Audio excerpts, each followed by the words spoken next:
Hey, good morning, folks. I am your host, BKP. Welcome to BKP Politics on FYNTV.com. How are you today? If you can't read the button, I'm sorry. If the focus is not to where you can read the button, it says stolen, stand with Trump. We know Liz Cheney did not stand with Trump or 74 or 6 million other Trump voters, but the button says stolen. So for anybody out there fact checking the show, fraudulent election. Let me say that. So good morning, BKP here on BKP Politics, FYNTV.com. Welcome home, Johnny. Our little town here of Blue Ridge, Georgia, the police chief, Johnny Searcy, and Post 1 County Commissioner. He got to come home yesterday after over a 3-month stay in the hospital. So, not going into great detail. Welcome home, Johnny. We'll give you that one. And there's the phone number on the screen, the email address to get in touch with me, and all the above social media ways to follow. Now, my question this morning is, well, wait a minute. Where is she? Remember AOC? I got to play that again. Remember, she wasn't even in the Capitol. Okay, Alexandria Ocasio-Smollett. That's the hashtag that's going around this morning. You remember back when? Let me say. You remember back when Alexandria Ocasio-Cortez was in the closet? Let's see. What was his? Justin Smollett. Remember when? You remember when Vice President Kamala Harris, once called Justin Smollett the victim of modern day lynching? Remember when Harris said it was a victim of Smollett was a victim of modern day lynching? Remember, seems like it was January 6th when Ted Cruz sent the rioters to kill AOC. Wow. Okay. I was watching all morning on CNN, MSNBC for clarification on AOC's claims. I missed that. They were preparing to use her video for the trial next week. Wonder if they will still use AOC's "My life was in danger, I was almost killed that day" video next week at the impeachment trial. Okay, so did you hear her apology yesterday to 75, 74 million, 75 million, 6, whatever. 70 plus million Trump voters. Did you hear Liz Cheney come out and apologize yesterday? I didn't hear that.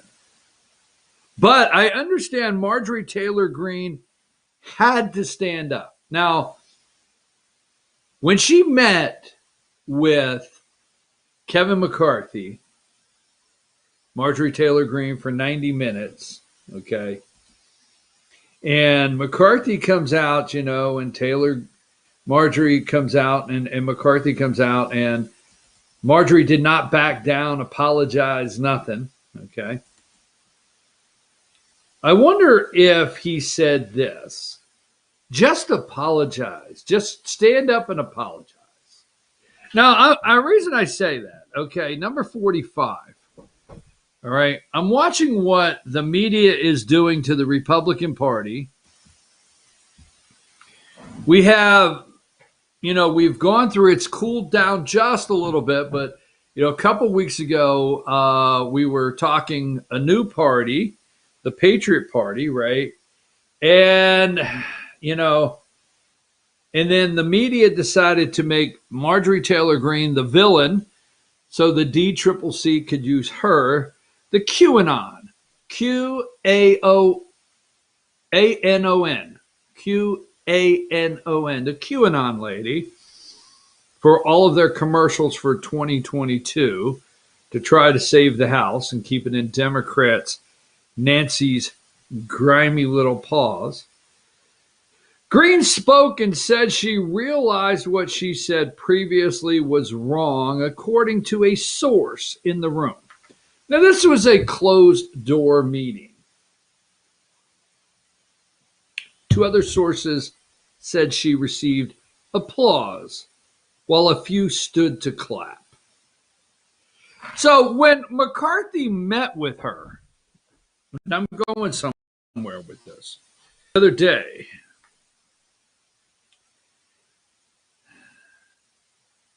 did he say, look, just stand up and apologize and let's get out of this thing, okay? Just say Jewish lasers did not start the forest fires in California. Just say it, okay? Just something. Apologize, okay? Was she forced yesterday to stand up and apologize? I don't know. But I know this. Nobody has come out and said, hey, Liz, give me number 44. Now, wait a minute. Before you change it, hold your horses there. Now, the lady on the screen is an unapologetic supporter of President Donald Trump. Now, no matter what you think about Marjorie Taylor Greene, the representative from the 14th District of Georgia, she has not wavered in any way of her support for the President of the United States, Donald J. Trump. Now, I say that because I have some probably watching yelling, he's no longer the president. Wait a minute. We know the decrepit old man there in the West Wing, in the Oval Office, the decrepit old guy, they are rushing through. You need to wake up. If you're not awake at 8:08 this morning, you need to wake up and realize they have stacked all these executive orders in front of Joe. Joe is getting them all signed in place. That's it. Joe's done nothing more than sign. Sign here, sign here, sign here. Am I buying a house? Just shut up. Sign here, sign. What's the interest rate? Shut up. Sign here, sign here. How many years is this loan? Shut up. So Joe is signing everything they put in front of him that a group is prepared from the deep state to bring equity, unity, trust, safety for our schools, our teachers, all the above. And we know as soon as Joe gets done signing, now they got to let Joe have a State of the Union address. There's something in the deal, okay? We're going to get back to the Marjorie, but I'm going somewhere with this. When I say President Donald J. Trump, you do understand the deal is in. They got to give Joe a State of the Union address. So Joe says, how long can my dogs, Jill and I, stay in the West Wing? Now, my grandkids got to get a couple sleepovers. Okay, we can do that, Joe. I have to do a State of the Union address. Okay, I got to have the House guy yell, Madam Speaker, the President of the United States. And I got to have the cheering. I've got to walk down that aisle. Everybody's, tell them not to slap me on the back too hard. I could fall over. Okay. I got to have the picture in the history book of me up there and Nancy and Chuck. Yeah. Anyhow, moving right along. So we all know that Joe's time, the clock is ticking on Joe. All right. So the President of the United States Marjorie Taylor Greene is unapologetic, never wavered in her support of the President of the United States. But then here, and I want you to take a look at the three, okay? And I want you to remember this. Number 44. Now let's go to 44. Liz Cheney. Her and her daddy out there in Wyoming, Dick Cheney, the warmongers that they are, Halliburton. All right, anyhow, Liz Cheney yesterday survived a 145 to 61, private vote. 145 members, Republicans, voted not to strip Liz Cheney of being the third highest ranking Republican in the House. There they are. I can't put it any simpler. I cannot make it any clearer.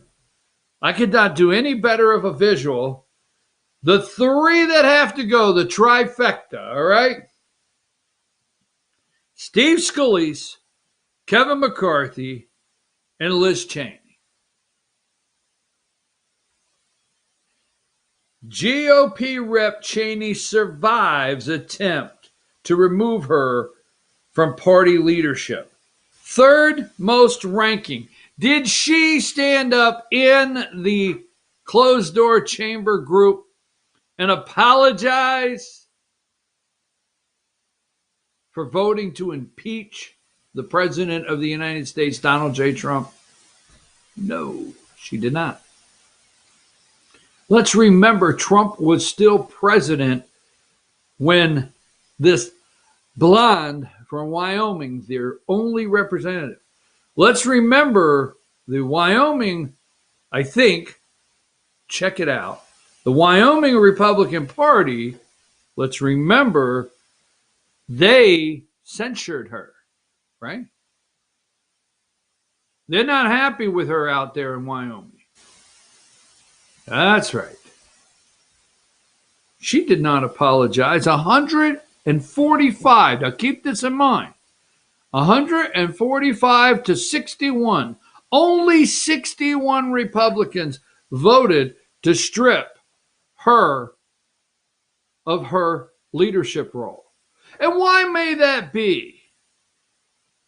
Could it have been that, one, this is a private vote, so we don't know who the 145 Cheney survivor voters are. But could it be that Kevin McCarthy got up and said, if we go out and say that we have voted to strip Liz Cheney of her leadership role. Here, ready? This is a Republican. Do you know how that will look? As far as, do you know where that'll put us as far as unifying the party? So I ask you, what's more important this morning? Unifying the Republican Party or correcting the wrong in this country? Unifying the Republican Party for looks, so we can look unified, so we can get back control. Did Kevin McCarthy stand up and say, do you realize if we get control of the chamber, our offices will be bigger? We will get the better office. We will get the better tables at lunch. Is that what happened? Because that's what is really taking place when they want to unify the look that we unified.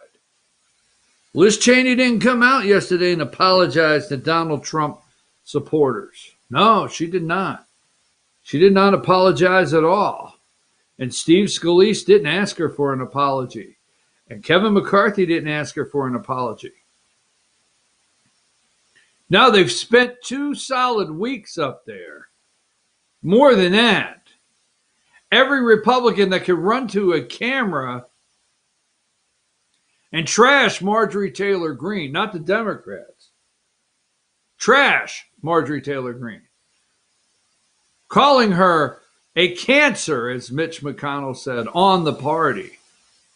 She had to get up and apologize to stay. Liz Cheney? Nah. She didn't have to apologize. Give me number 47. You see, today, the House of Representatives, controlled by the Democrats and the little grimy paws of Nancy Pelosi, will vote to drop Greene from all committees. There will be a vote on the floor, a public vote to drop her from all the committees. But 105 Republicans, before saying, Liz, you can keep. You see, Republicans, before they would say, Marjorie Taylor Greene, we won't voluntarily remove you from committees, and we won't come out and condemn you. But first, you need to stand up and apologize. You need to read the apology that Kevin McCarthy told you need to read to us together. Okay? And we'll move on. I don't know if that happened, but she had to apologize. Not Liz Cheney. 145 Republicans yesterday said it was okay that Liz Cheney voted to impeach the President of the United States. She is going to be on the floor for a full vote for removal from her committees. Yes. Why? So the party could look unified. Now they'll get a BS line.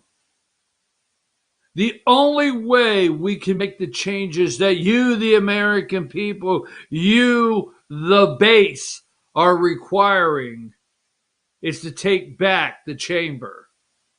And if we don't look unified, that won't happen. When is the last damn time Republicans unified, took back the chamber, and actually followed through with ending all appropriations to Planned Parenthood? When is the last time they looked unified, okay, and took back the chamber and said, damn boys in a sports bra and a ponytail could not run in a girls' track meet, high school track meet? When's the last time they looked unified in the House and cut spending? When is the last time they looked unified so they could take back the chamber to do the right thing for the American people? So don't try to sell me now that the base, if we don't look unified, we can't take back 2022, the chamber, and do and keep the promises we've made. Wait for the lies to the Donald Trump base from people like Kevin McCarthy saying, we hear you, we know what you want, but if you don't help us take back the chamber. Well, I'll tell you what, we can take back the chamber. But Kevin McCarthy, you don't need to be Speaker of the House. Steve Scalise, you can go. Bye-bye. All right? And Liz Cheney, you're done. Okay, so we're not going to get it. We're going to stay focused. Is Rand Paul the only one that has the cojones to say it? In AOC, remember? Let's go. You remember the one last week? Let's play that for a minute, okay? We're going to play it again, but before I go to break, remember the one last week, Emily, I sent you, or 3 days ago? I forwarded it to you this morning. Put that up because MSNBC is not going to retract their story. And listen to this for just a second, okay?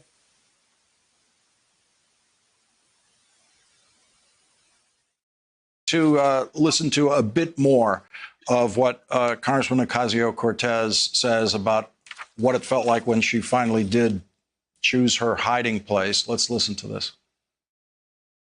I hide back in the bathroom behind the door. And then I just start to hear these yells of, "Where is she? Where is she?" And I just thought to myself, they got inside. It felt like my brain was able to have so many thoughts in that moment, between these screams and these yells of, "Where is she? Where is she?" And so I go down and I thought I was going to die. Congressman Porter, what was that like for you? And did you know just how deep Congresswoman Ocasio-Cortez's fears were at that time? Well, at first she saw me, and we waved. I went into my office, and a couple seconds later, she knocked and she said, could we come in? And I said, of course. And she began to, her staffer was trying to describe what had happened, and Alex. It's all made up. She was never in any harm. Where is she? Where is she? Put number 8 up. Her testimony that was going to be played next week, watch that. Turns out she wasn't even in the Capitol building when she thought Ted Cruz sent rioters to kill her. Take a break. We'll be right back.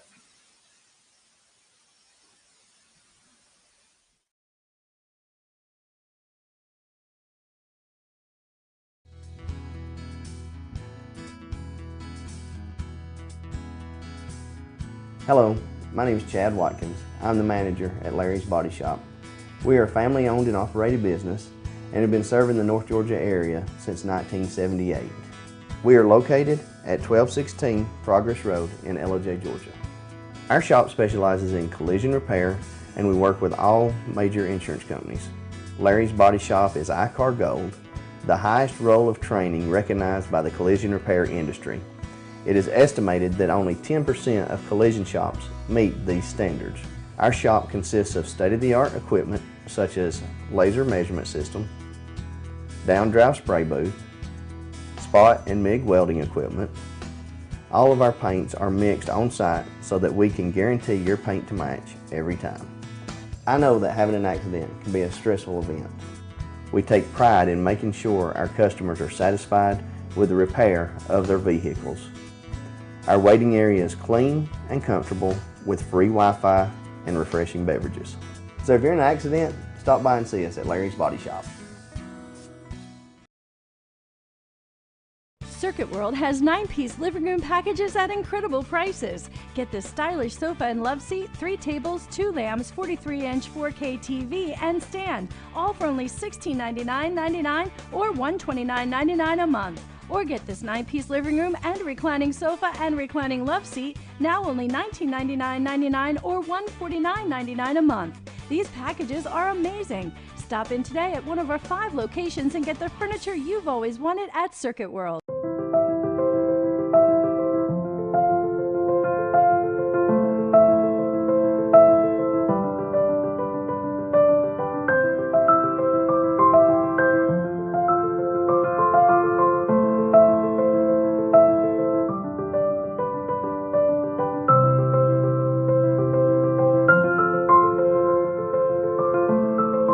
North Georgia Diamond is your source for diamonds in North Georgia. Ace is your healthful place for paint and home goods, tools, outdoor living, and lawn equipment. But did you know Ace Hardware of Blue Ridge is a little bit more? We have hunting rifles and accessories for your next hunting trip. We have Amish furniture imported directly from Ohio. And we have Ace Custom Woodworks for all your custom wood project needs, from cabinets to artwork. Ace Hardware of Blue Ridge. We have your new house in stock.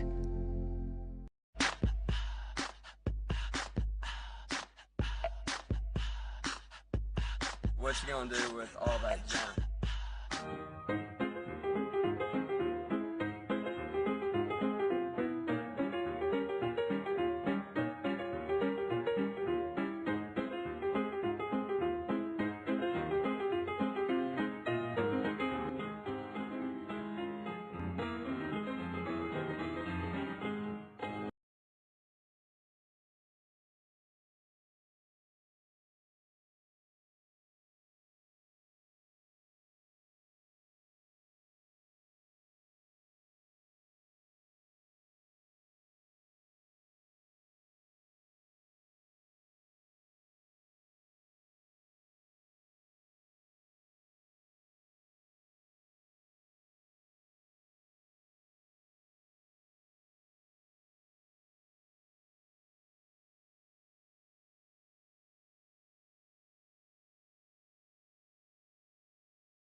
All right, folks, we're back. I'm BKP Politics on FYNTV.com. I just absolutely, what did I just tell you, okay? What did I tell you? Did Liz Cheney have to come out and apologize to Donald Trump voters? No, she did not. All right? Now, Kevin McCarthy wants us, the Republican Party, to unify. If we look like we're split up, we can't take back the chamber. And I won't get Nancy's office. And I won't get the executive dining room. I'm serious. You think I'm joking, really, don't you? You really do. But that's how these dumbasses think up there. Excuse me. All right? Okay, so anyhow, forget that. I asked you when we left. I want to get serious. I asked you before we left for break. When is the last time our unified party? Now, I'm not telling Republicans to go off the rails, okay? I'm not. But when is the last time our unified Republican Party actually went, took back the chamber, and came through on their promises. Promises made, promises kept. I could give you a very clear example of why the American people, whether the media wants to say it or not, loved President Donald Trump. Because what did I always say? Is Donald Trump went around this country, and I used the reference, he had a legal pad. And every time he made a promise to the American people, he wrote it down on that legal pad, and he put it in the top desk drawer at the Oval Office. And on a daily basis, he got it out and he said, I need to keep these promises to the American public. Promises made, promises kept were Donald J. Trump. Period. Okay? So that being said, I do know I got a copy. I got a copy. And in Georgia, and I want to highlight two areas, Pennsylvania and Georgia. Arizona censured Cindy McCain. Arizona Republican Party has come out strong. Okay? Right? Wyoming censured, Liz Cheney. Now, your local Republican Party meetings, this is where the rubber meets the road. There are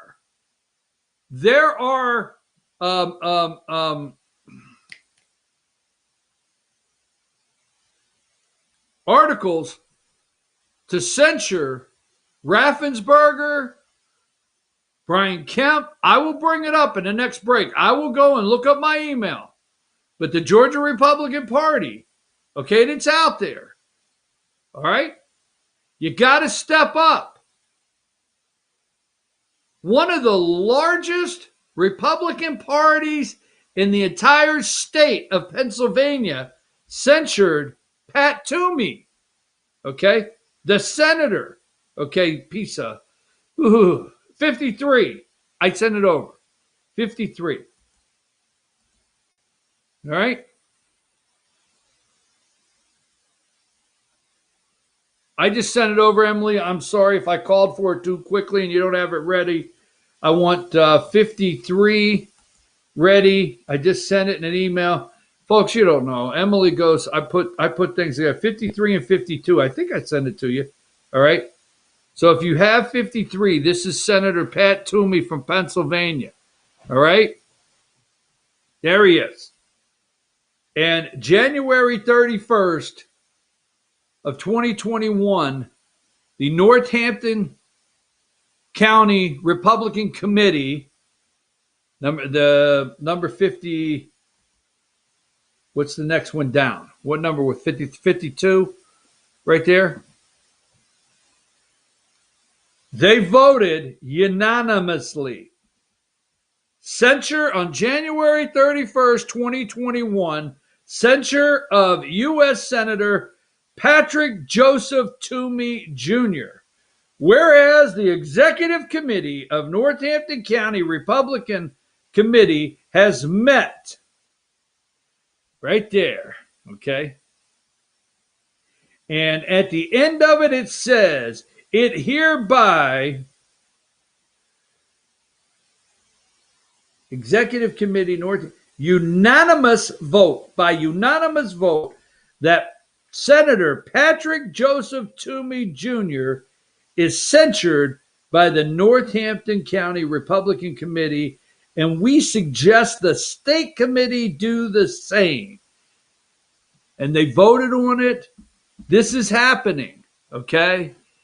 This is happening all over the country.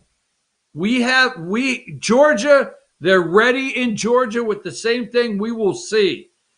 I got a phone call from somebody the other day saying if we write the censure up, do you think some of the Republican parties will do it?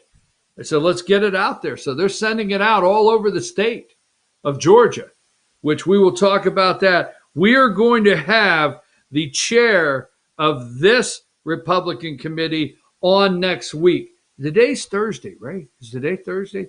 Yeah, we're going to schedule maybe Monday, and we're going to talk about this one here, censoring Pat Toomey. So I want to get past this for a minute because I want to change gears. Now, this is important to me because of the simple reason when they're out there talking about Marjorie Taylor Greene and they're out there talking about Liz Cheney and they're talking about the impeachment, all right, and the QAnon woman, it's what they're not showing you. And I'm going to say to you right now, regardless,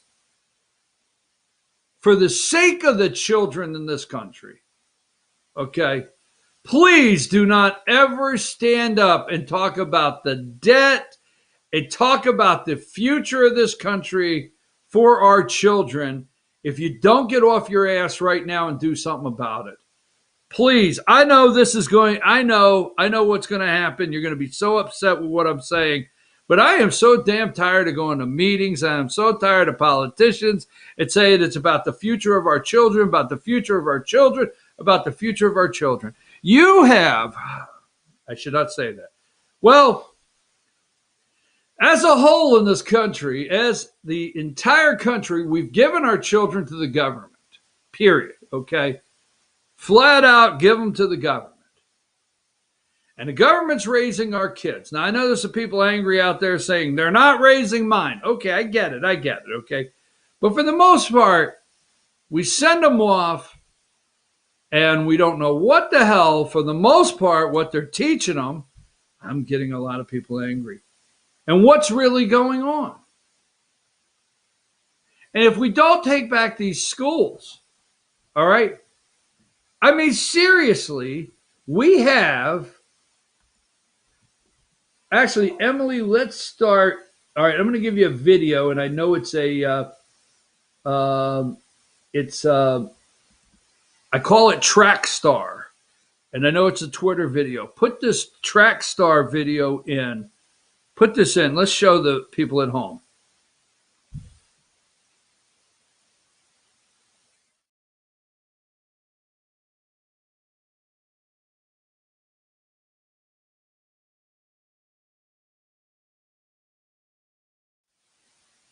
One more time. First of all, wait a minute. That's a damn man running in a girls' track meet. That's a damn man. I keep telling you. What are we going to do? When are we going to take back our schools? That's a damn man. I told you, a guy shows up in a sports bra and says, I want to run on the girls' track meet.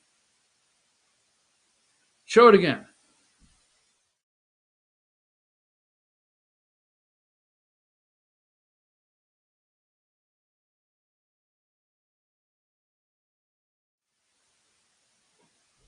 Damn man. Now, go to the video, all right? And yesterday, nobody's, I don't know who's going to show this, okay? Give me number 1. All right. Now, this is,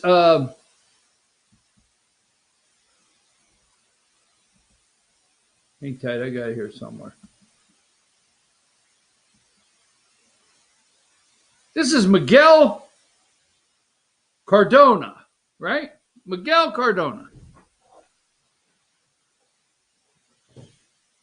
This is who Joe Biden puts up to be the Secretary of Education in this country. Secretary of Education, all right? Miguel Cardona. And what did Richard Burr say? Where's it at here? Give me number. Senator from North Carolina, Richard Burr. Give me number 3. Senator from North Carolina, Richard Burr, the top Republican on the Senate Education Committee, called Cardona eminently qualified. Okay? Burr said he would work with Democrats to move Cardona's approval through the Senate. Okay? All right. Now, give me number 2. One of the headlines from yesterday's confirmation hearing for the Secretary of Education. Cardona appears headed to confirmation. President Biden's nominee for Education Secretary appears headed for approval by the Senate after a hearing free of controversy. Free of controversy, okay? Now, before I get to the one video I want you to watch this morning that, remember, you just heard free of controversy. Let's go and listen. We started at 34 minutes in. Listen closely. This is Miguel Cardona, who will be the Secretary of Education. Until we get rid of this, don't tell me we've got to take our education system back from these people and save our children.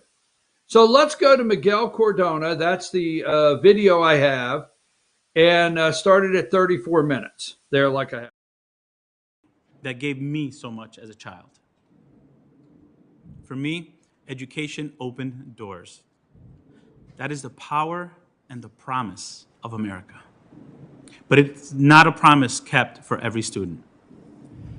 If I am fortunate enough to be confirmed, I will work tirelessly to make sure our education system is a door to opportunity, a great equalizer for every student. We will work to reopen schools safely so that students can return to classrooms.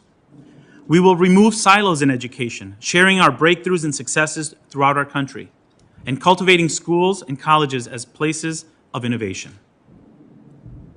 We will make sure that when students graduate from high school, they have college and career pathways to good futures. We will make college accessible to every student who seeks opportunity through education, including strengthening this nation's best-kept secret, community colleges. We will ensure that dedicated teachers, paraeducators, principals, superintendents, and committed higher education faculty are recognized for their great contribution to this country. And we will boldly address educational inequities head-on and hold ourselves accountable for providing equitable outcomes from pre-kindergarten through college and into adult learning. Investing in public education changes lives, and it saves lives. I've seen it, and I've lived it. And I know our challenges ahead are problems that we can overcome together. As the saying in Spanish goes, en la unión está la fuerza. In unity, there is strength. We gain strength from joining together. And like our schools, we gain strength when we create a culture of community. That is why, if confirmed, I look forward to sitting at the table with the vast, diverse community of people who have a stake in education: students, parents, teachers, caregivers, advocates, and state, local, and tribal leaders, and the dedicated career staff at the department. Their voices matter. I can think of no higher calling than working to build a better, more equal future for the next generation. I have the same dreams for all of the students in our country as I do for my own Angelito and Celine. I'm grateful for the chance to take on this responsibility, and I'm grateful for your time today. I'm grateful to President Biden and Vice President. All right, so a couple things here. All right. The great equalizer. Now stay with me here. The great equalizer wants to open the schools safely. Free college for everyone. Equity. It's everywhere you look. Everywhere. Little did we know. We did not know it was quite this bad. We didn't. But they do. See, they're going to change it for you and your children. And you will thank them later. You will thank them later when your children have zero gender identity and it's completed. Yes, when they complete the mission that your children have absolutely zero association of any identity, and they have altered nature. Yes, these people are crazy as hell, and we're letting them do it. You got to get off your ass, run for Board of Education, take back your schools, go down to the State House and tell them, hey, the State Board of Education, no, not anymore. Well, what will they think of me? Well, they will attack me. They will go on social media and call me a homophobe. What in the hell are you worried? So anyhow, from pre-K through college, unity, diverse, these are words you should pick up. The unity, diverse, equity, the great equalizer, more equal. He won't stop with more equal. Completely erase any identities you have as children when it comes to boy, girl, whatever. Now, this is not, it's long, but it's worth your time, okay? So yesterday, not Richard Burr, the Republican senator from South Carolina, but Rand Paul, okay? Rand Paul, listen to this guy's answers.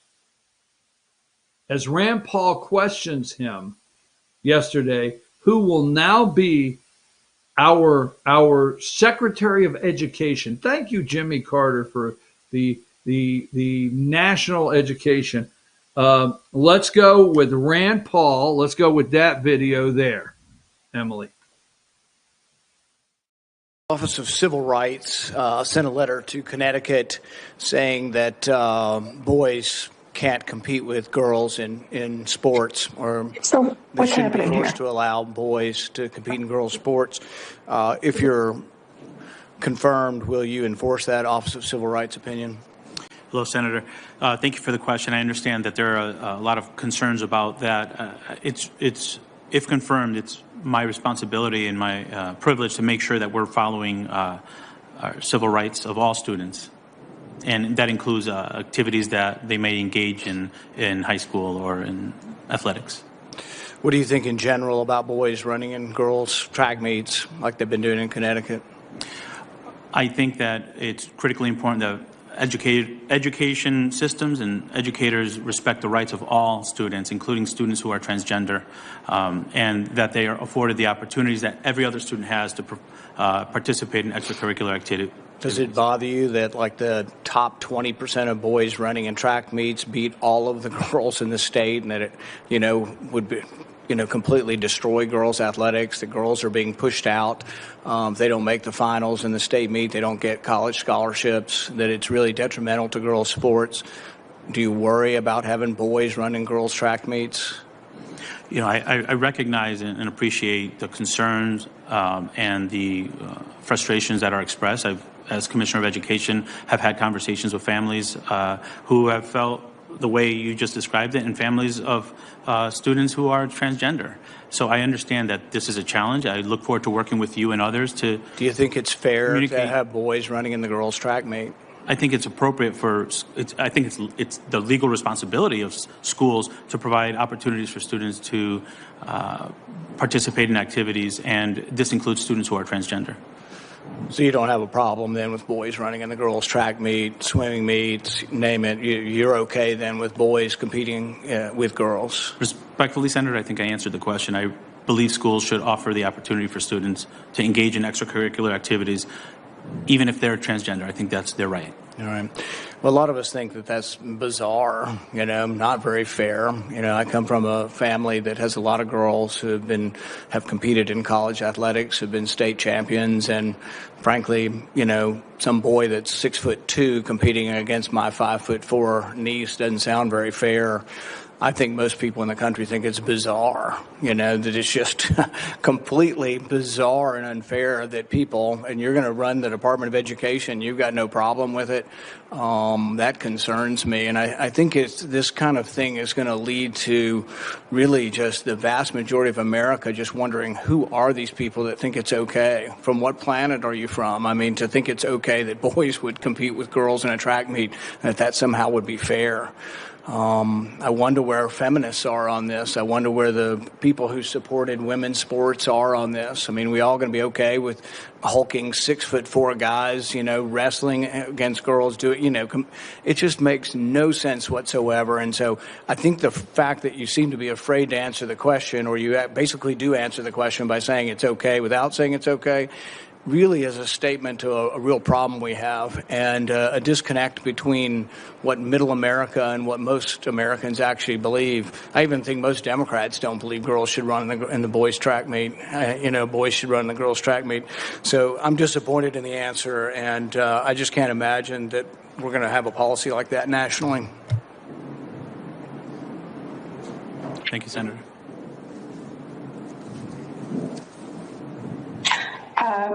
Thank you. Senator Murphy, you are next. Thank you.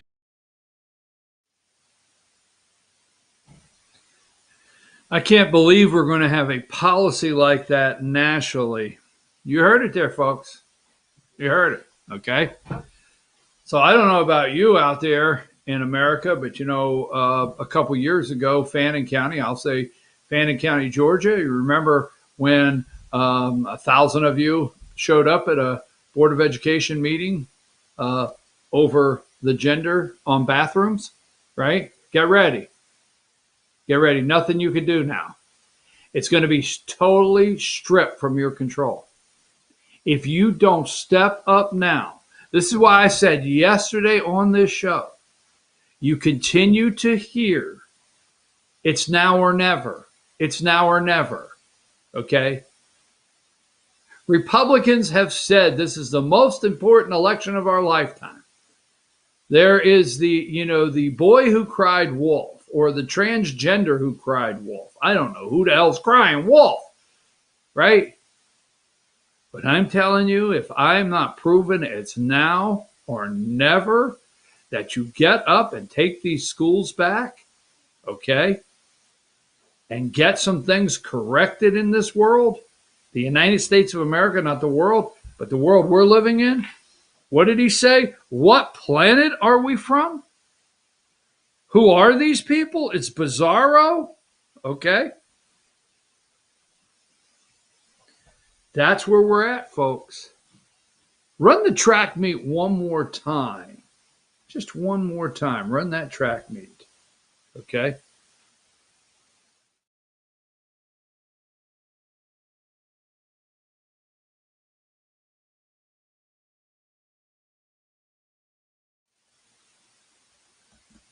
You know who this is? Give me number 4.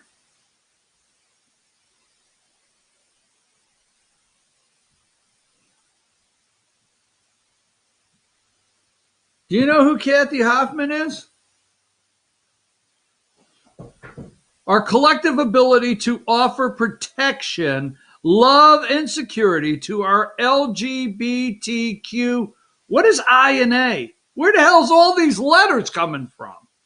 Community is just one reason to celebrate Pride this year. Thank you, Pride Arizona, Flagstaff Pride, I think, for inviting me to celebrate. This is June 15th of 2020. This is not even a year ago. This is 6 months ago, right? Do you have that Twitter video? Is that one there? Let's play Kathy Hoffman's Twitter video right there if you have it. Hi, I'm Kathy Hoffman, Arizona Superintendent of Public Instruction, and I wish that we could all be together today. but I'm so happy to be a part of this Pride celebration organized by Virtual Arizona Pride, Flagstaff Pride, and Bisbee Pride. During last year's Pride celebrations, we marked the 50th anniversary of the Stonewall riots, highlighting the tremendous progress achieved since those events in the summer of 1969. In Arizona, we also made history by repealing the state's discriminatory no promo homo law. For nearly 30 years, this law stigmatized and marginalized LGBTQ students and families in school communities and classrooms. Its repeal sent a clear message that all students and all families are welcome in our schools. This year, like so many other things in our lives, Pride looks and feels different, but its meaning and significance are no less important. As I think about Pride this year, I'm reminded of something that President Barack Obama said: when all Americans are treated as equal, no matter who they are or whom they love, we are all more free. The ability to live freely and authentically is a right that we all deserve, and the fight for LGBTQ equality has deep ties to the struggle for racial justice. By standing in solidarity with those in our community, particularly Black trans women who are disproportionately affected by systems of oppression, we honor those who fought before us and help pave the way for a just and more equitable future. Despite the challenges of 2020, I hope that you will find a way to celebrate Pride with your community of loved ones.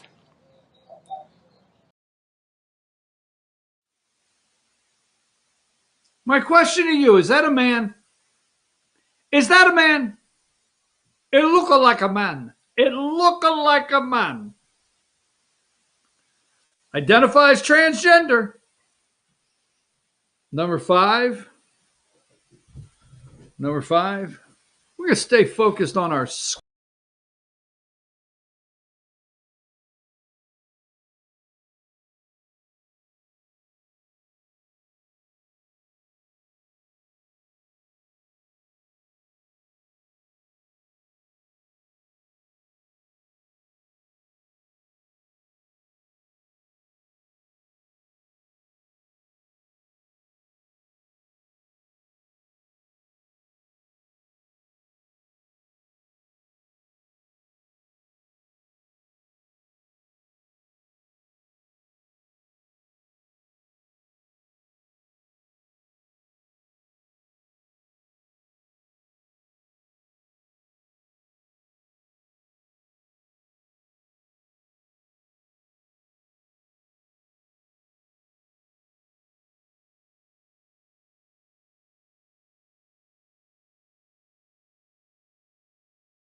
Hey, I'm sorry about that. The brief technical difficulty. Our internet flickered on us, and we apologize.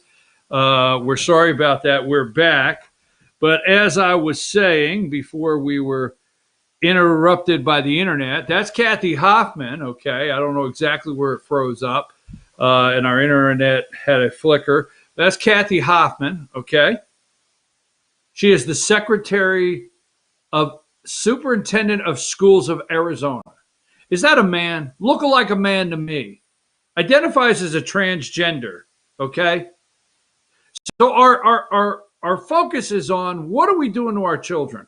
Like I said, while the media is talking about Liz Cheney, Marjorie Taylor Greene, QAnon, okay, talking about impeachment, Joe Biden signed executive orders, What's happening to our kids?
All right, let's take a brief commercial break and let me shut down and reset Emily and see if that'll fix everything this morning.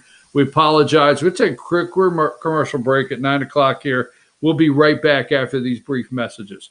Take us to break, Emily.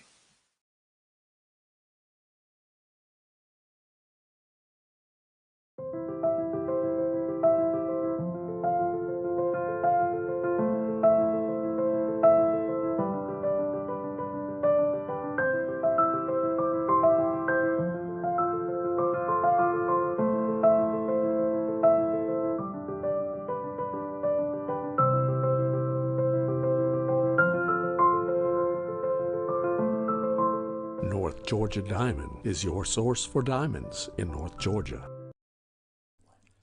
In 1981, Reed Nicholson began selling tires out of an old barn in Mineral Bluff. Little did he know that he had just laid the groundwork for the most trusted names in automotive services in the Blue Ridge area. In 1997, Nicholson Tire Center became what it is today, holding the same values of faith, family, and great customer service. 2 locations to serve you, and the Blue Ridge location is currently expanding to offer fast service and the largest U-Haul provider in Georgia. Nicholson Tire Center, Blue Ridge, and Mineral Bluff. Circuit World has complete queen bedroom packages at amazing prices. Get this queen bed, dresser and mirror, 1 nightstand, bedding set, and free 32-inch TV, all for only $1799.99 or $129.99 a month. Or get this complete queen bedroom set and sleep in style, also for only $1799.99 or $129.99 a month. What an incredible deal! Stop in today at one of our 5 locations and get the furniture you've always wanted at Circuit World. New year, new Chevy. Let's get it done at Days Chevrolet in Jasper with huge savings on the Chevy trucks you want, like $8,000 off new Silverado crew cabs, or save over $7,500 off a new Chevy Equinox. Every Chevy truck and SUV discounted big. See Days Chevrolet in Jasper and let's get it done. Days Chevrolet. Days gets it done. Find new roads.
Hello, my name is Chad Watkins. I'm the manager at Larry's Body Shop.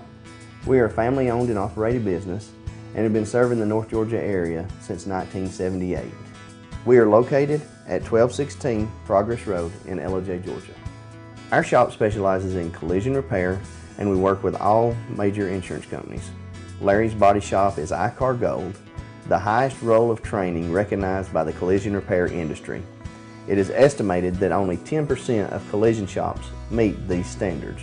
Our shop consists of state-of-the-art equipment such as laser measurement system, down-drive spray booth, spot and MIG welding equipment. All of our paints are mixed on site so that we can guarantee your paint to match every time. I know that having an accident can be a stressful event. We take pride in making sure our customers are satisfied with the repair of their vehicles. Our waiting area is clean and comfortable with free Wi-Fi and refreshing beverages. So if you're in an accident, stop by and see us at Larry's Body Shop. Circuit World has 9-piece living room packages at incredible prices. Get this stylish sofa and love seat, 3 tables, 2 lamps, 43-inch 4K TV, and stand, all for only $1699.99 or $129.99 a month. Or get this 9-piece living room and reclining sofa and reclining love seat, now only $1999.99 or $149.99 a month. These packages are amazing. Stop in today at one of our 5 locations and get the furniture you've always wanted at Circuit World.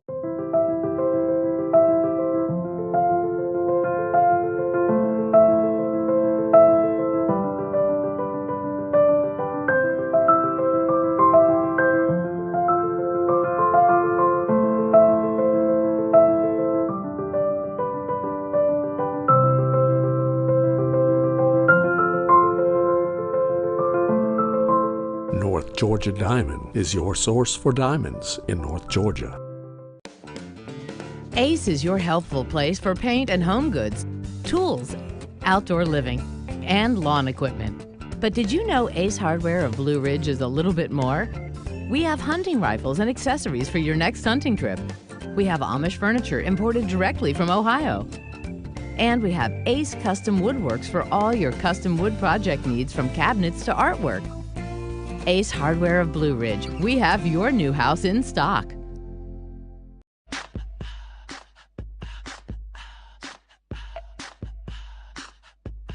What you gonna do with all that junk?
Okay, we hope you stuck around. It's 9:12. We hope you stuck around. We're sorry about the technical difficulties. We hopefully those are all corrected.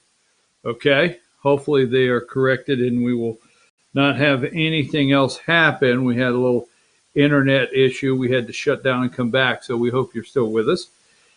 And we apologize for that lengthy delay. But as we were saying, okay.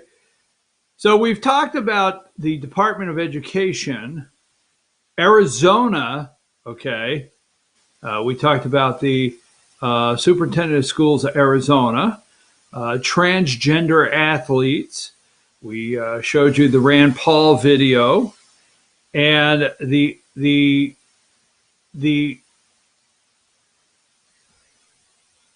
let's remind you what's going on. And let's stay with this theme of our schools, okay? And in that being said, let me remind you, this is, okay, the secretary,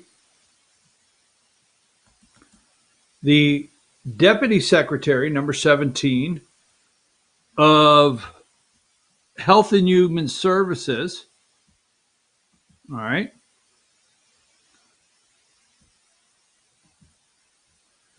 Right there, Rachel Levine, transgender, right? And Tom Wolf, the governor of Pennsylvania. Here is 18. This is sick, folks. I don't care. This is totally sick. 18, okay? This is Richard Levin with his wife and 2 children, all right? And this is what Richard ended up to be. Number 19, Rachel. Right there. No, oh, number 19. Is that 19? There it is. Right there. Rachel Levin. Deputy Health and Human Services. Secretary of Health and Human Services. Okay. Transgenders in our schools. Transgenders in Arizona. Pete Buttigieg, first gay Secretary of Transportation, okay?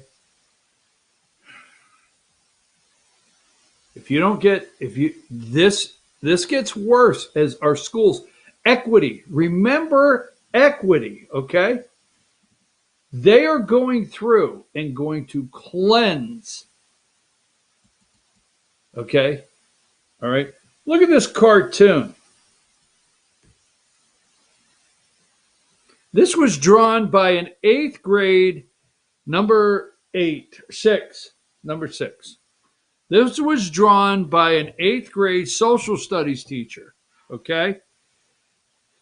Depicting our Lieutenant Governor, Mark Robinson, as a Klansman because he won't bow to the leftist, anti-American agenda they are pushing in our schools. We prefer to start with a clean sheet. 8th grade, okay, social studies teacher in North Carolina. All right? Seriously. Now, this is my favorite lieutenant governor in the United States, Mark Robinson. Most of you know him by being the guy in Greensboro that went to the city council in Greensboro, North Carolina, talking about his Second Amendment rights. Do you have his video? Do you know which one it is, Mark Robinson? I'd like to play his response to this yesterday. That cartoon doesn't really bother me. What bothers me is the hypocrisy behind it. That's what bothers me. That you would portray a black man just because he's in the GOP as a Klansman. That you would portray an American Indian woman, a Native American woman, Olivia Oxendine, who is a Lumbee Indian, and who has had to face the Klan face to face and their egregious actions and has had to fight against them. You would portray her as something that vile. The hypocrisy is mind-numbing, folks. And I'm here to tell you right now, this office is not going to stand by and let it go by. And when I'm not going to go along to get along, I'm going to call them out on every time. Because here it is. What I want to know from WRAL Is that who you are? Is that who you want to represent yourself to be in this state?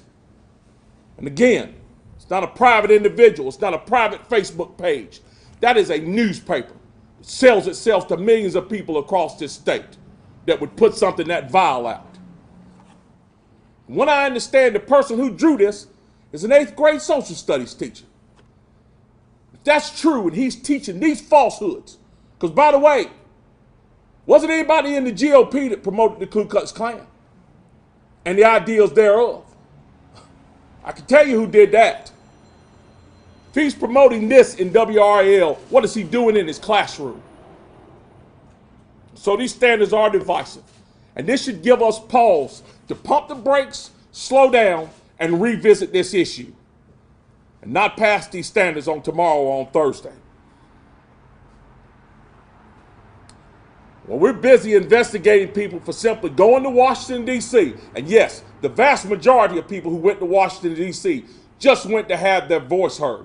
There was a small minority who did some very bad things and should be punished. But the vast majority of people who went to Washington, D.C. simply went to have their grievances addressed. And now we're trying to hunt down those people and demonize those people simply for wanting to have their voices heard. While a teacher in a North Carolina middle school would draw a drawing like that, depicting the first black lieutenant governor as a Ku Klux Klansman. It's something we cannot stand for, folks. It's something that I'm not going to stand for. Free speech, yes, I'm all for it. But when your free speech proves you to be a hypocrite, and I will say this publicly, proves you to be a hypocrite and a liar, we won't stand silent for it, and we're going to stand up against it.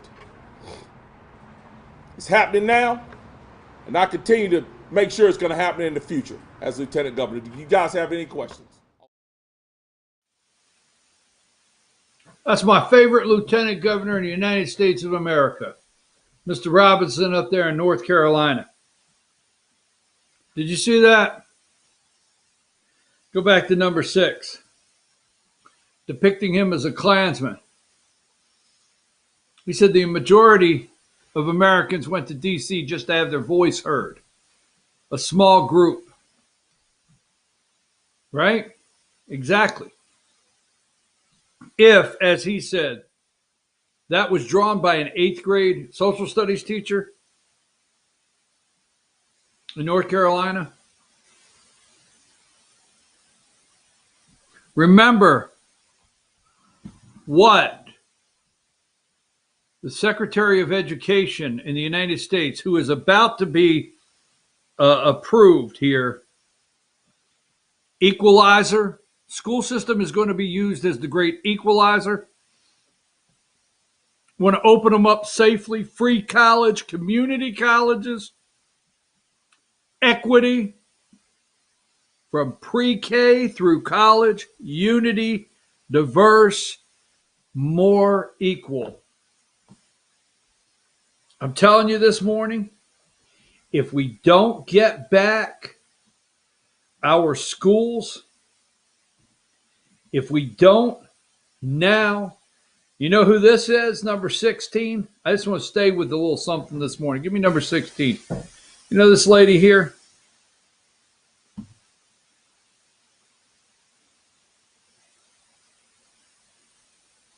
She's a principal in a high school in Portland. Give me 15.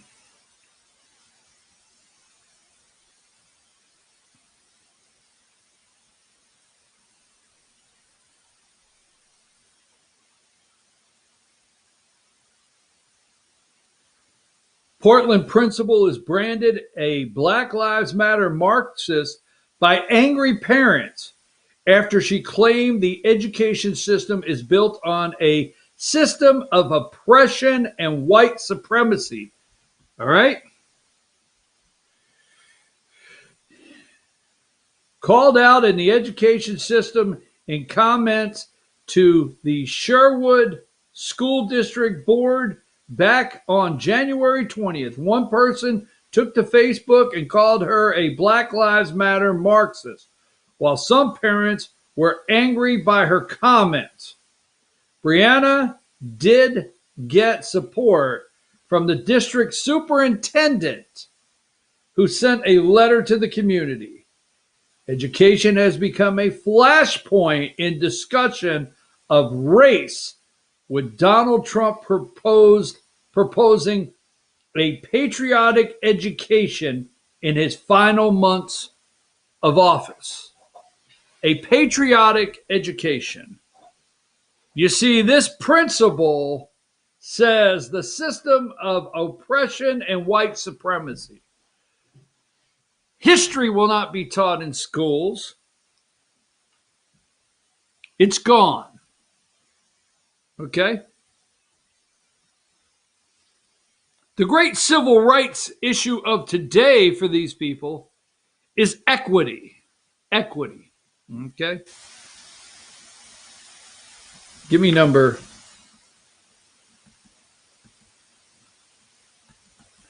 51.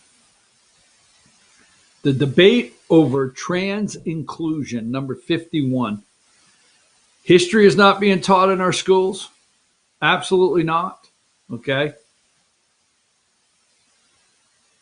The great civil rights that is being taught in our school today is the determination to end all identification of any gender. We have showed you that all morning long. All right? Showed you that all morning long. Equity, free college, making sure our schools are more equal, diverse, unity.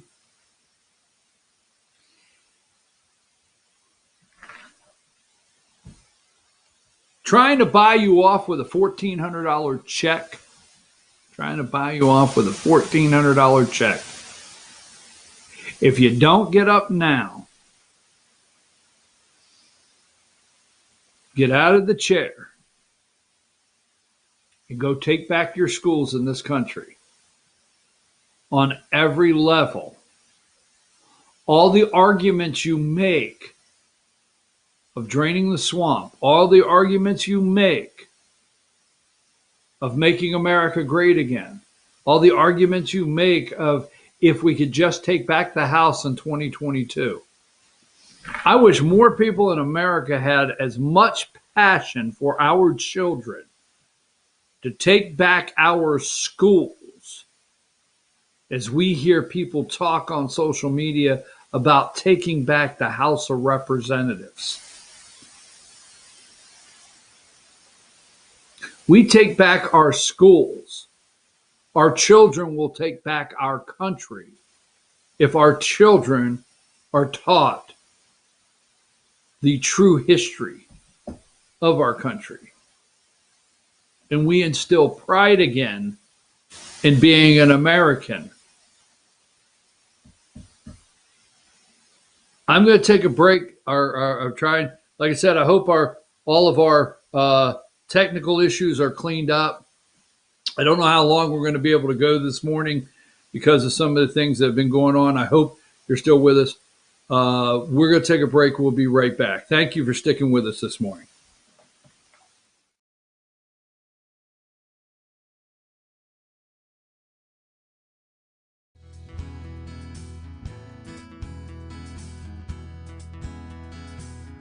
Hello, my name is Chad Watkins. I'm the manager at Larry's Body Shop. We are a family-owned and operated business and have been serving the North Georgia area since 1978. We are located at 1216 Progress Road in Ellijay, Georgia. Our shop specializes in collision repair and we work with all major insurance companies. Larry's Body Shop is ICAR Gold, the highest role of training recognized by the collision repair industry. It is estimated that only 10% of collision shops meet these standards. Our shop consists of state-of-the-art equipment such as laser measurement system, down-drive spray booth, spot and MIG welding equipment. All of our paints are mixed on-site so that we can guarantee your paint to match every time. I know that having an accident can be a stressful event. We take pride in making sure our customers are satisfied with the repair of their vehicles. Our waiting area is clean and comfortable with free Wi-Fi and refreshing beverages. So if you're in an accident, stop by and see us at Larry's Body Shop. Circuit World has 9-piece living room packages at incredible prices. Get this stylish sofa and love seat, 3 tables, 2 lamps, 43-inch 4K TV, and stand, all for only $1699.99 or $129.99 a month. Or get this 9-piece living room and reclining sofa and reclining love seat, now only $1999.99 or $149.99 a month. These packages are amazing. Stop in today at one of our 5 locations and get the furniture you've always wanted at Circuit World.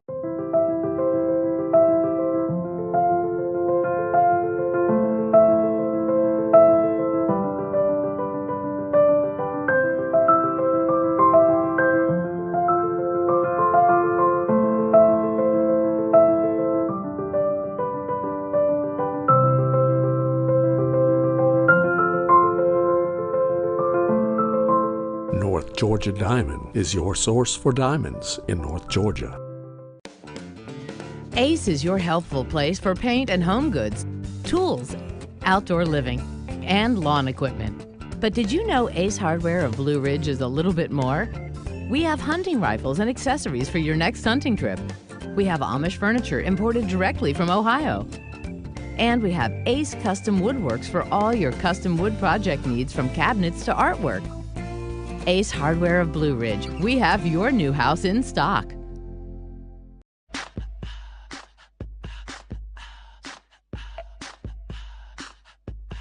What you gonna do with all that junk?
Hey, folks, we're back. I'm your host, BKP. Good morning. You're watching BKP Politics on FYNTV.com. Sorry about some of the earlier things today as far as some technical difficulties on the internet freezing up a little bit. So we hope we have that correct. We don't know how far we can go into the 10 o'clock hour right now, but we'll keep going here. BKP Politics on FYNTV.com. And let me just say this. You are the research department out there. I tell you that all the time. You see on the screen all the ways you can contact us. Send me emails when you find things. And I appreciate you very much. The success of the show is the viewers, you, the viewers out there. And I'm asking you to tell your friends. That's it. That's how we grow our show, is you simply tell your friends. FYNTV.com. Okay. FYNTV.com at 8 a.m. And tomorrow being Friday, we will have our all-star political panel. And we will be at Circuit World. We'll have Ask the Doc with Dr. William Whaley and Dr. Raymond Tidman. On Fridays, we have our all-star political panel, and we have our pet of the week with the Humane Society of Blue Ridge. So we do that on Friday mornings. So, let me just say this. If you're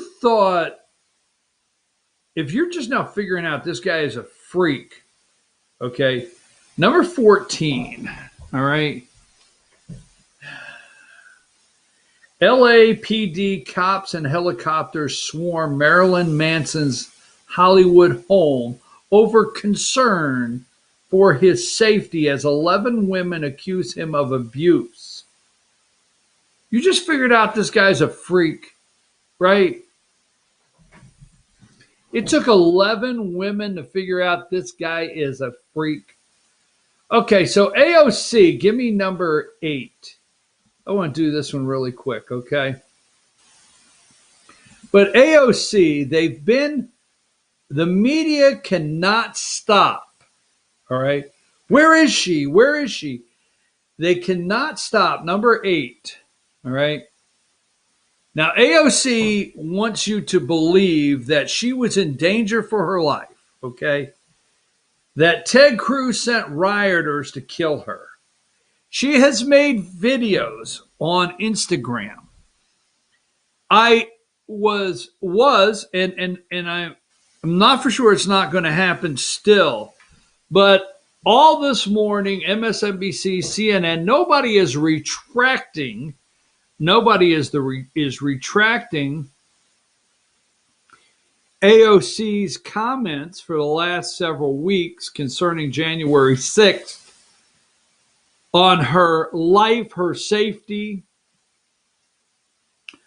I want to be a mom. Will I ever be a mom? Ted Cruz sent rioters to kill me. All I could hear is, where is she? Where is she? All these thoughts were going through my head. Well, it turns out that AOC wasn't quite in the danger zone that she wants to lead you to believe, which the media bought into, because what has the media been doing for weeks? Since the impeachment, Liz Cheney doesn't apologize, but since the impeachment of Donald J. Trump from the House of Representatives, that took about 2.5 hours to do, okay? And now it's over in the Senate, all right? Since then, the media has been trying the case for the American people. The Democrats don't have to buy advertising. The media does about $1 billion worth of advertising for the Democrats and the left every week. They did it all through the commercial, they did it all through the election. Joe Biden didn't have to come out of the basement. When you're getting $1 billion a week, basically, or $1 billion plus during the election, of free advertising known as the deep state corporate corrupt media against you, I mean, how could you lose? Voter fraud? I mean, you realize and you stop and think of the money in media time that was spent, not commercials, media time that was spent campaigning against Trump, all the forces of evil against Trump, and 75, 6 million, whatever, still people still said, I'm going to vote for Trump under those kind of existing pressures to say no. Wow. But then again, we still have those 80 million that we can't find of Biden voters. So she goes on, and they have been trying, and the reason I want to highlight this, they have been trying the case in the media, they always do, of Donald J. Trump, okay, trying to shame Republicans into why they should vote for impeachment. And give me number 9, Newsweek, okay. This is from a Newsweek article. Alexandria Ocasio-Cortez, she's being called the hashtag Alexandria Ocasio-Smollett, right? That staged a beating, right? And Alexandria Ocasio-Cortez said that rioters actually entered her office, forcing her to take refuge in her bathroom after her legislative director, Geraldo Chavez, told her to hide, run, hide. Where is she? I'm telling you, man. Number 10. As members of the mob banged against the door, Alexandria Ocasio-Cortez believed this was the moment where I thought everything was over. Everything was over. Well, that's not what Nancy Mace, Representative Nancy Mace, number 11, what did she say? Representative Nancy Mace, number 11, up there, she said, AOC made clear she didn't know who was at her door. Breathless attempts by the media to fan fictitious news flames are dangerous. My office is 2 doors down. Insurrectionists never stormed our hallway. Okay. Egregious doesn't even begin to cover it. Is there nothing MSM won't politicize? Okay. Fictitious news flames are dangerous, right? Here's what Alexandria Ocasio-Cortez put out, number 12. All right. This is the latest manipulative take on the right. So she's defending herself. They are manipulating the fact that most people don't know the layout of the Capitol complex. We were all on the Capitol complex. The attack wasn't just on the dome. The bombs Trump supporters planted surrounded our offices too. Her near-death experience. Okay. Number 13, all right. Now, Alexandria Ocasio-Cortez seems to think that a Capitol police officer was going to attack her and something was strange about it. AOC describes a Capitol police officer busting into her office, says his presence didn't feel right. Something didn't feel right. And then he was looking at her, and all of this anger and hostility, her staffer reportedly wondered if he would have to fight the officer. Let's play that video for a minute till I say come back, of her describing the moment of fear of her life. There was no partner, was not yelling, Capitol Police, etc., etc. but then it didn't feel right, because he was looking at me with a tremendous amount of anger and hostility. And things weren't adding up. Like, there was no partner there. And no one was yelling. He wasn't yelling like, this is Capitol Police, this is Capitol Police.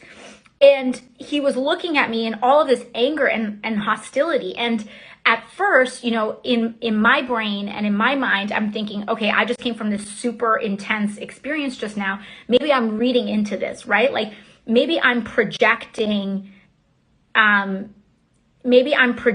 like something onto him that like, maybe I'm just seeing anger, but maybe he's not trying to be angry. But I talked to G, my legislative director, after the fact, and he said, no, I didn't know if he was there to help us or hurt us either. And G was actually like, this man came with so much hostility that G was sizing him up and didn't know if he was going to have to fight him. Like, that is how like aggressive the situation was in that moment. And we couldn't even tell, we couldn't read if like this was a good situation or a bad situation. It was so, like, you know, like so many other communities in this country, like just that presence doesn't necessarily give you a clear signal if you're safe or not. And so the situation did not feel okay. And then he just looks at me and yells at me, and he just go down and then go to this other building. I'm not gonna like name the specific building, but he basically says, go down and go to this building. But he just says the name of the building, doesn't say anything else. But we're so rattled. That's totally so. Wow. That is just unreal. That poor young lady, the fear. Why, he had no partner with him? Something didn't seem right? He didn't identify himself? It was just very strange. Very strange. Alexandria Ocasio-Cortez in full lying moment. Okay? This is their defense that they planned to put out next week. Their whole defense. That they're not defense. His is the defense. I'm sorry. This is their case. They're laying out their case. My apology there. Laying out the case. I'm serious. Okay. Now they want you to believe. I want to know, and I want you to say, I am not making light that people in this country are not hurting. Okay. There's struggle out there. Okay. I really don't. Now, while Joe Biden is unifying families at the border, look at the way CNN paints this. Because give me number 20. All right. Food stamp recipients not receiving enough assistance. Okay. Now, I just want to say to you, so if you're getting, now I don't know, if you're getting $350 a week unemployment, I don't know if you're getting $350 a week, okay, that's the state. And then you were getting $600, but you're down to $400 now, enhanced. That's $400. That would be $750 a week. All right. That you probably are getting no taxes taken out of. You probably checked off you don't want taxes. So you're getting a straight $750 a week. Okay. Now, what if you're out there and you're getting rent assistance? What if you're getting rent assistance? Okay. What if you're getting food stamps? I don't know how much you get in a month. I don't know what you can get a month. Can you get a month? Can you get $200 a week?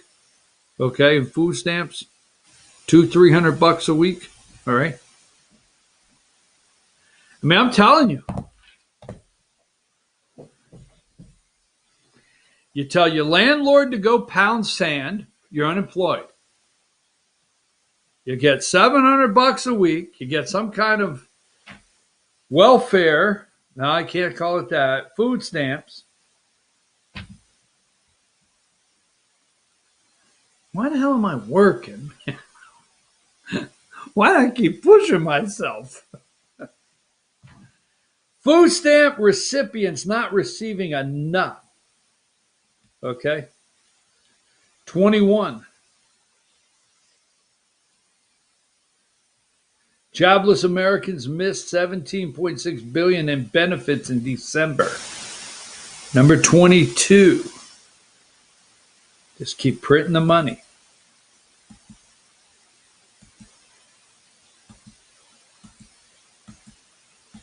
Now, if I had something else here I wanted to show you. Number 34. Food stamp rolls surge as millions of U.S. households go hungry. Who are these people?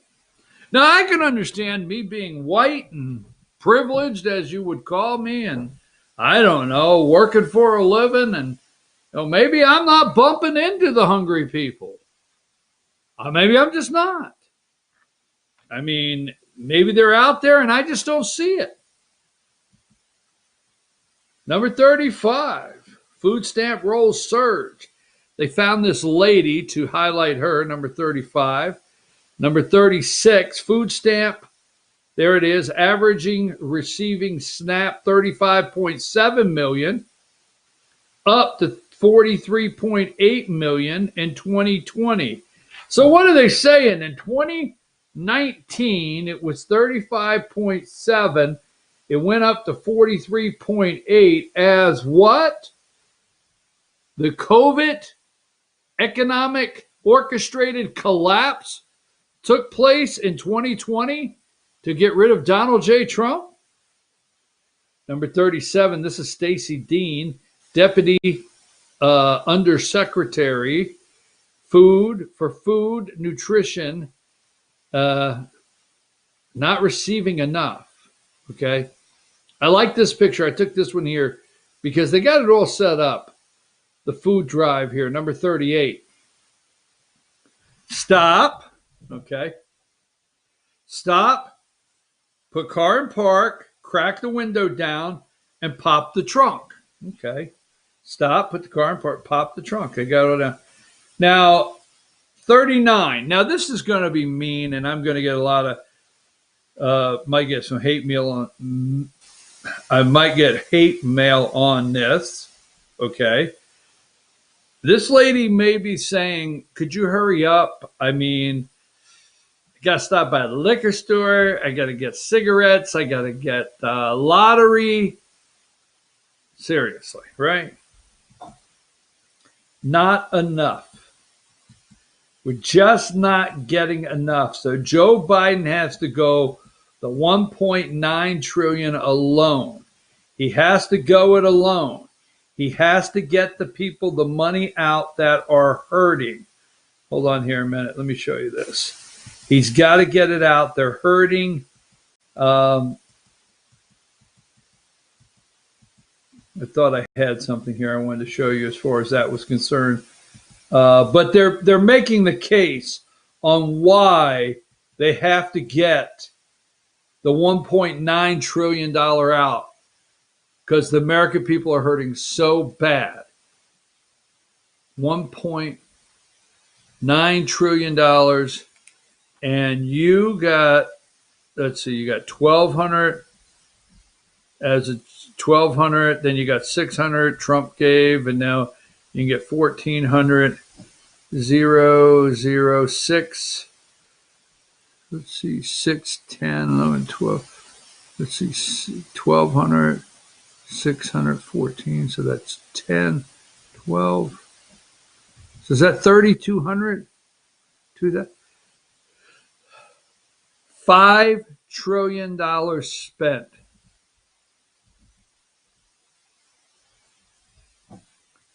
You got $3,200, the payoff. Not enough money out there. We keep printing it. I don't know if we can ever get everybody back to work.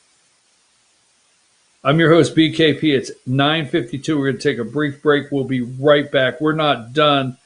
Let's talk a little bit about Liz Cheney and the Republican Party just a minute when we return. Take a break.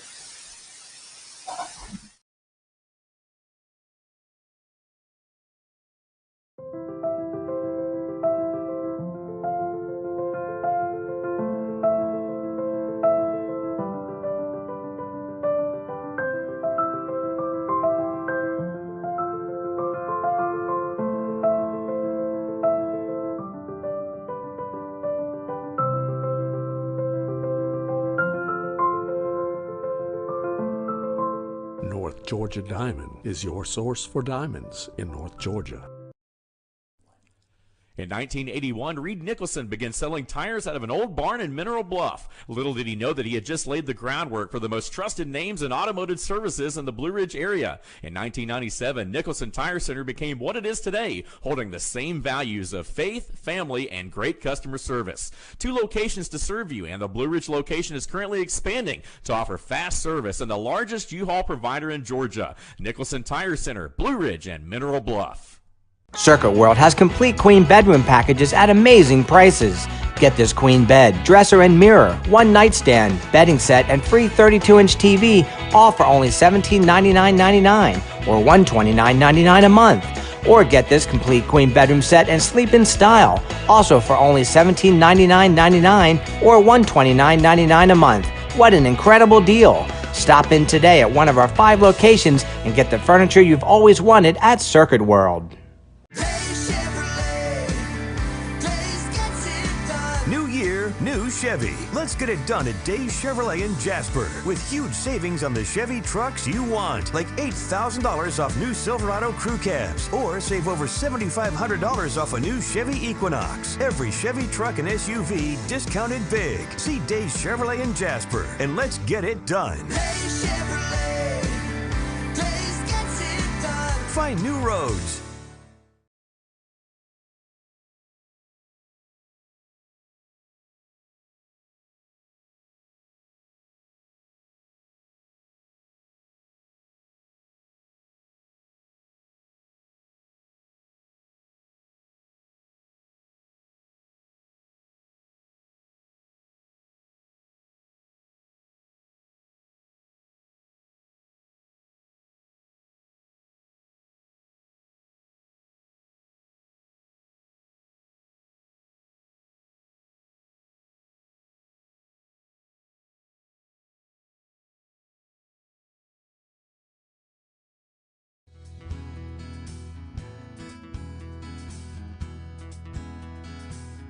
Hello, my name is Chad Watkins. I'm the manager at Larry's Body Shop.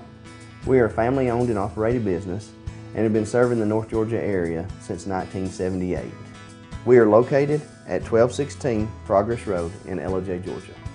Our shop specializes in collision repair and we work with all major insurance companies. Larry's Body Shop is ICAR Gold, the highest role of training recognized by the collision repair industry. It is estimated that only 10% of collision shops meet these standards. Our shop consists of state-of-the-art equipment such as laser measurement system, down-drive spray booth, spot and MIG welding equipment. All of our paints are mixed on-site so that we can guarantee your paint to match every time. I know that having an accident can be a stressful event. We take pride in making sure our customers are satisfied with the repair of their vehicles. Our waiting area is clean and comfortable with free Wi-Fi and refreshing beverages. So if you're in an accident, stop by and see us at Larry's Body Shop. Circuit World has 9-piece living room packages at incredible prices. Get this stylish sofa and love seat, 3 tables, 2 lamps, 43-inch 4K TV, and stand, all for only $1699.99 or $129.99 a month. Or get this 9-piece living room and reclining sofa and reclining love seat, now only $1999.99 or $149.99 a month. These packages are amazing. Stop in today at one of our 5 locations and get the furniture you've always wanted at Circuit World.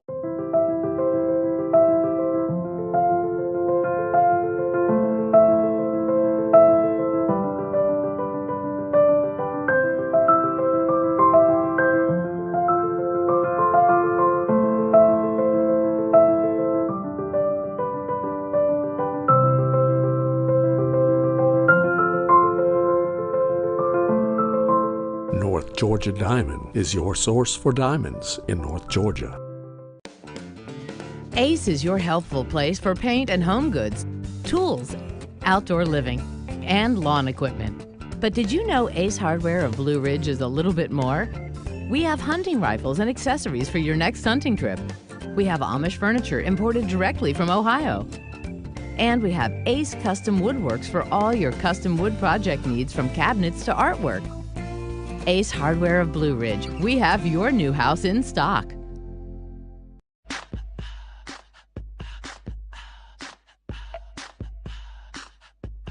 What you gonna do with all that junk?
Okay, I just want to do a couple more quick stories before we leave today. I am reviewing Georgia legislation today that we will be back on first of the week and through the weekend. So what we will do, I'm your host, BKP. This is BKP Politics. What we will do this weekend, tomorrow, Friday, Saturday, and Sunday, is we will get a handle and get let's see,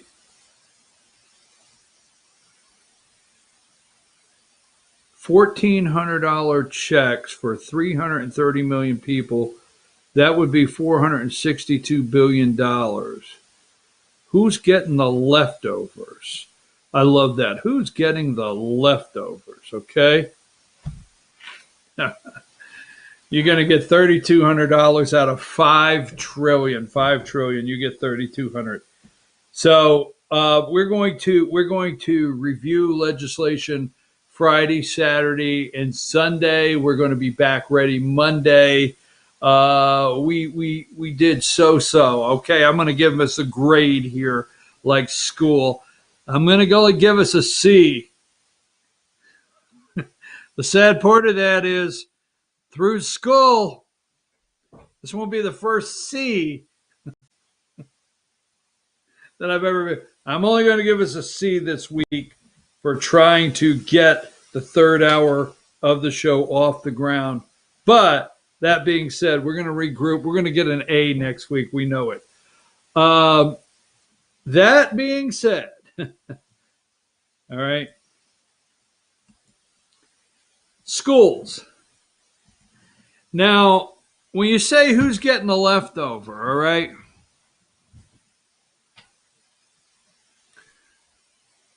we're going to hold back our children a grade, all right? We're going to hold little Billy back, right? So little Billy, you remember, I don't know how it worked at your school, right?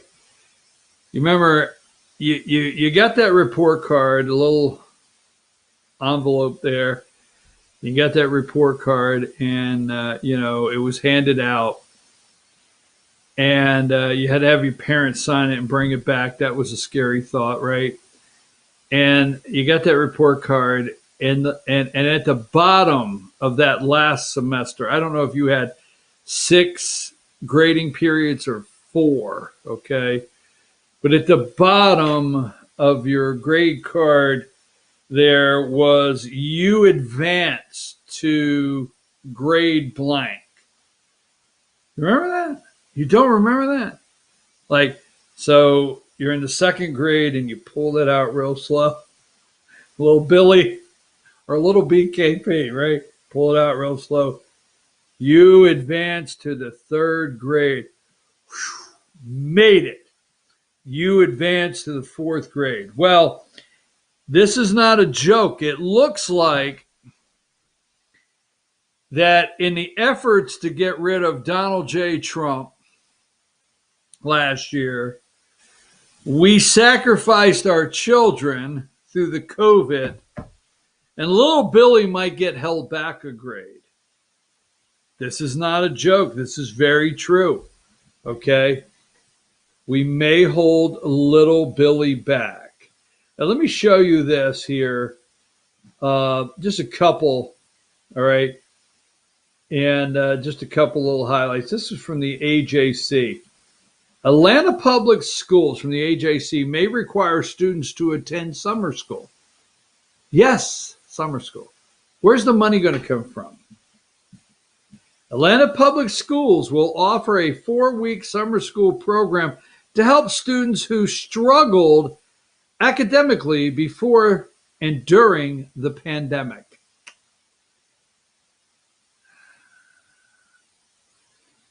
As an indication of just how dire officials think learning loss could be. Learning loss, right? Now, if you listen to the opening statement from the gentleman, what's his name?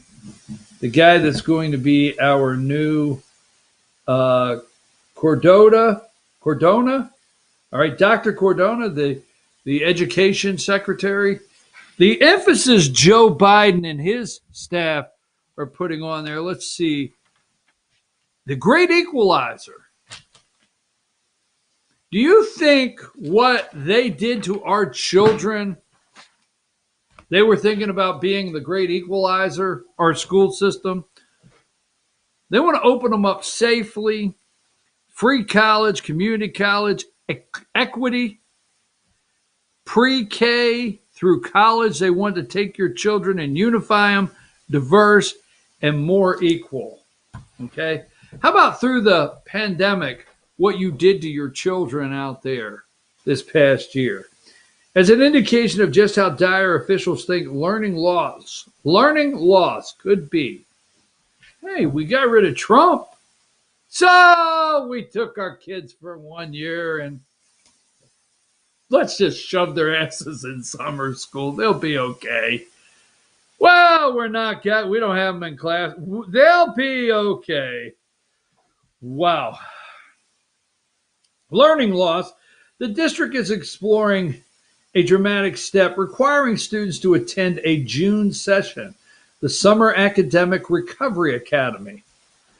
The Summer Academic Recovery Academy will run 5 days a week and will be offered both online and in person. Okay? I think there's such a need right now with learning loss, said Erica Mitchell, who represents neighborhoods in West Atlanta. I would like to see a full summer. Chairman Jason Estevez says APS, Atlanta Public Schools, needs to consider moving to year-round schedule. As currently proposed, the district envisions more than half of the 51,000 students will participate this summer. To accommodate 28,000 students, Atlanta Public Schools will need 1,870 teachers at more than 36 sites. Well, who pays for all of this, right? Who will pay for this? So let me just show you something here this morning as we're talking about our school system. This is the importance. It's not learning loss. It's number 23. Number 23, coronavirus testing is a key to reopening schools. Okay. Test everybody as they come in the morning. Testing is a key, okay? 24, teachers union and school districts in reopening tug of war, right? Tug of war. Number 25, here's the tug of war continues. Safety, equity, trust.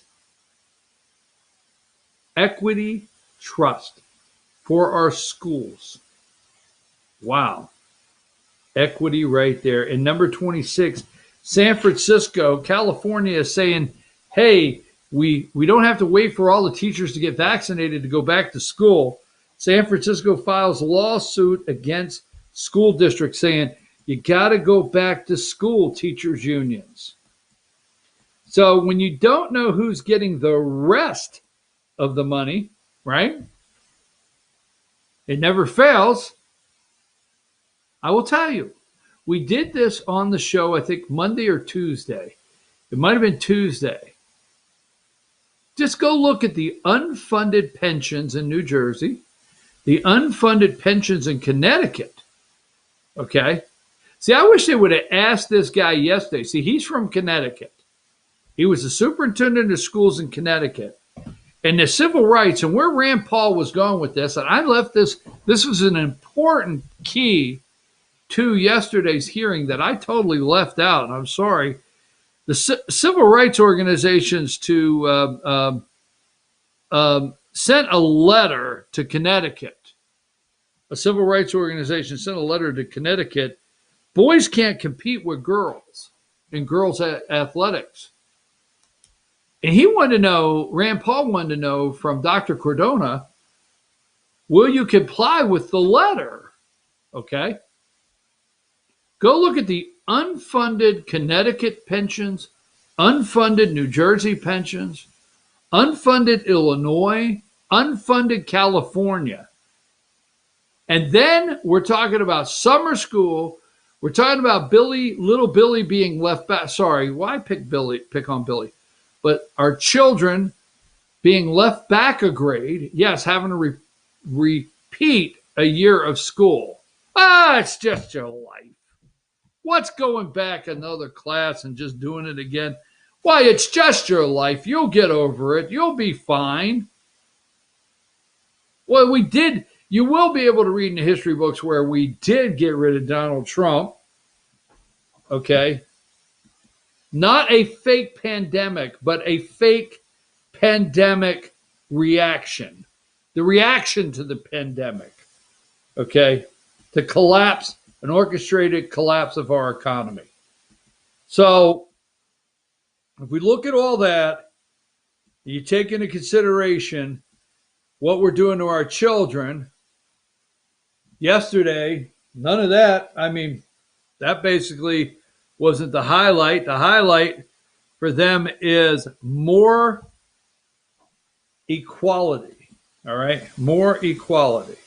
So yesterday, Liz Cheney, they go in a closed door meeting. I want to do this real quick. And then we're probably going to, I want to go through some pictures here. It's about the Republican Party. And remember, I did this story yesterday, and I'm not going to double back to it, but I want to put the headline up. Okay. And here's what I said yesterday, number 7. All right. Okay. Turnout dip among Georgia Republicans flipped U.S. Senate. So this article in the AJC that I highlighted yesterday on the show, and I'm going to give you just a brief on it. More than half of the no-shows for the Senate runoff with David Perdue, John Ossoff, and Raphael Warnock and Kelly Loeffler, more than half of the no-shows were white, with many living in rural areas, and lean toward Republican candidates, okay? Over 752,000 Georgia voters who cast ballots in presidential election did not show up again for the runoff, okay? Didn't show up for the runoff. Most of them Republicans, all right? Now, they're not absentee ballot voters. So, right now, they're trying to do everything they can. First, we had the two parties. We had the Patriot Party. Republicans were going to split into the Patriot Party, okay? We haven't heard that in a couple weeks. I will tell you this. We're going to find out what Donald Trump will do after the impeachment. You know, we'll start seeing after the trial next week, and he's acquitted again for the second time. We'll start seeing what Donald Trump is going to do. And we talk about the Republican Party. We cannot leave these three. So I want to run through some pictures for the close of the show, and I want to go over and I want to make a couple quick comments what the media is trying to do right now. Okay, number 27. Number 27, GOP Liz Cheney survives attempt to remove her from party leadership. Liz Cheney is number 3 in the House leadership. She did not have to apologize, and 145 Republicans said, we're going to put Liz Cheney, leave her right where she's at in her leadership position. Number 28, Hakeem Jeffries. Representative number 28, Jeffries, reminds that Representative Marjorie Taylor Greene has been denounced by Senate Republicans, not just Democrats. They're going to vote today, probably by the time we get off here. they're going to vote on whether to remove her from her committee assignments. Number 30, GOP faces its destiny, centrist conservatism, or conspiracies. Okay? It is Liz Cheney, okay, Steve Scalise, Kevin McCarthy, Mitch McConnell. It's this side versus Marjorie Taylor Greene, Matt Gaetz, Jim Jordan, Josh Hawley, right? Centrist conservatism versus conspiracies. Here's a lady CNN found that got saved from QAnon. Getting saved. Number 3, Ashley Vanderbilt, former QAnon believer. Centrist conservatives. And Republicans turning on. I like this. Turning on people, the party, turning on the people that built the party. This is what CNN said. Give me number 32. GOP faces its destiny. They go against the ones that built the party. Look at who they picked out as the party leadership. Dick Cheney, George W., Colin Powell, and John McCain. Number 33, I'm just showing you what they're doing this morning. Cheney survives vote to keep her leadership job. Okay. See, look here, number 40. You see the 3 that came out in the camera? This is a good picture. Senator McConnell said her views amount to a cancer for the Republican Party. So there you go. You got Liz Cheney, Kevin McCarthy, Steve Scalise, all have to go. Number 41, what's next for the QAnon Congresswoman? QAnon Congresswoman. I tell you, they've got it. 44, MSNBC. Okay, she survives the attempts, Liz Cheney. And here is the statement from Speaker of the House Nancy Pelosi, number 46. Minority Leader Kevin McCarthy. Q, California. Q, California. Not an R, a Q. Okay. Democrats, the DCCC, the Democrat Congressional Campaign Committee, okay, they're betting on Q being attached to Republican candidates. Remember now, pay attention to me, Marjorie Taylor Greene, this is going to come back. Hit like on a Facebook post, right? Somebody made a post on Facebook that said a bullet would be much faster getting rid of Nancy Pelosi. Okay, remember that? Marjorie Taylor Greene hit like. You have to be careful on social media what you hit like. If you hit like on a post and then they can research and find that the person that put the post up has read or reposted or tweeted something about QAnon, you will have a Q next to your name. Exactly. Q, California, made clear that he refused to take action against conspiracy theorists. Representative Marjorie Taylor Greene, McCarthy's failure to lead his party effectively, hands the keys over to Greene, an anti-Semite, QAnon adherent, and 9/11 truther. Okay?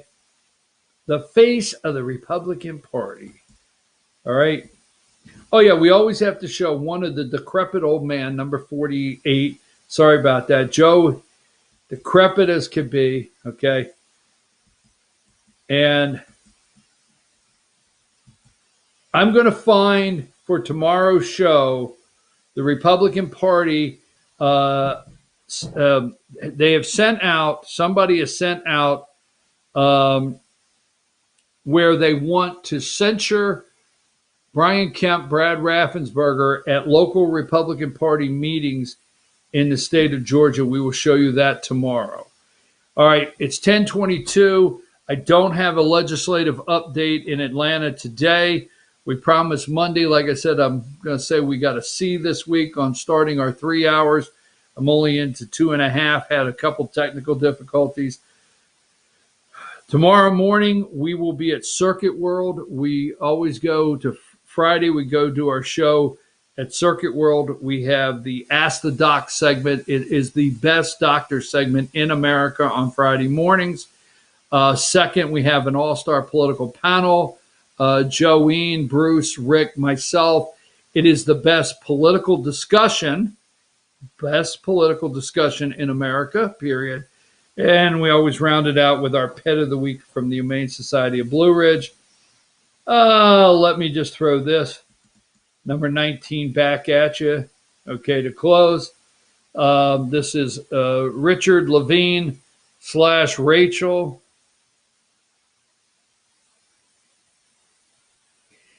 You know, let me say this. Why not end getting in trouble? Number 18.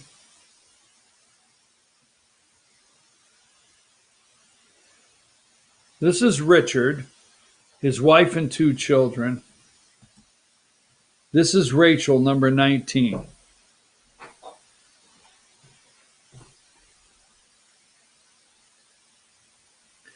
That's just ugly, man. I don't care who you are. We'll be back tomorrow morning at Circuit World. Emily, let's get out of here just a couple minutes early. We will get focused for next week, and I'm ready to go. Take us out of here.